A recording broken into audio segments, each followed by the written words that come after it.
Hello बच्चों, let's read the question.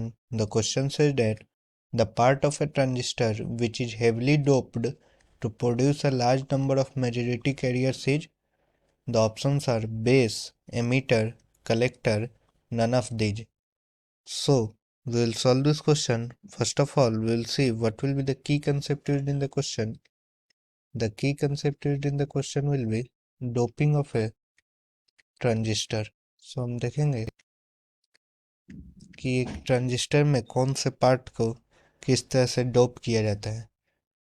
तो हम मान लेते हैं ये हमारा एक ट्रांजिस्टर है। तो एक ट्रांजिस्टर में हम जानते हैं 3 रीजन्स होते हैं, ऐसा होना। ये मान लेते हैं हम पीएनपी ट्रांजिस्टर लिए हैं, इसको हम एनपीएन भी ले सकते थे। तो पीएनपी ट्रांजिस्टर में ये फर्स्ट वाला पार्ट हम एमीटर बोलते हैं, बीच में बेस होता है, एंड जो सेकेंड एज पे होता है वो कलेक्टर होता है। जो बेस वाला पार्ट होता है ये मच थिनर होता है, ठीक है। बेस वाला पार्ट इज मच थिनर। अच्छा, अब देखें, ये एमीटर से मच थिनर होता है और ये कलेक्टर वाइडर होता है।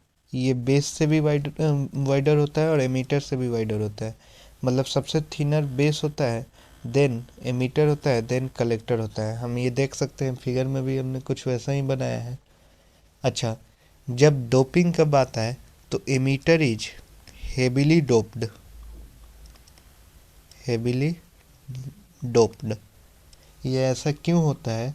So that it can inject a large number of charge carriers into the base. ये हेविली डोप्ड होगा तो बेस में large number of charge carriers ये इंजेक्ट कर पाएगा। एंड बेस जो होता है ये लाइटली डोप्ड होता है, ठीक है। ये लाइटली डोप्ड होता है और ये थिन भी होता है। So it Passage most of the emitter injected charge carriers into the collector. ये जो इधर से चार्ज कैरियर्स आते हैं उसके मैक्सिमम को ये कलेक्टर में पास कर देता है, और कलेक्टर जो होता है वो मॉडरेटली डोप्ड होता है। सो हम देखेंगे फाइनल हमारे पास क्या होगा कि एमीटर जो होता है वो हेविली डोप्ड होता है, बेस जो होता है वो लाइटली डोप्ड, मॉडरेटली डोप्ड होता है।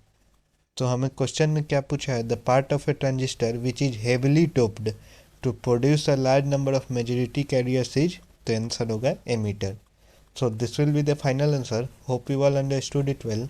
Best of luck.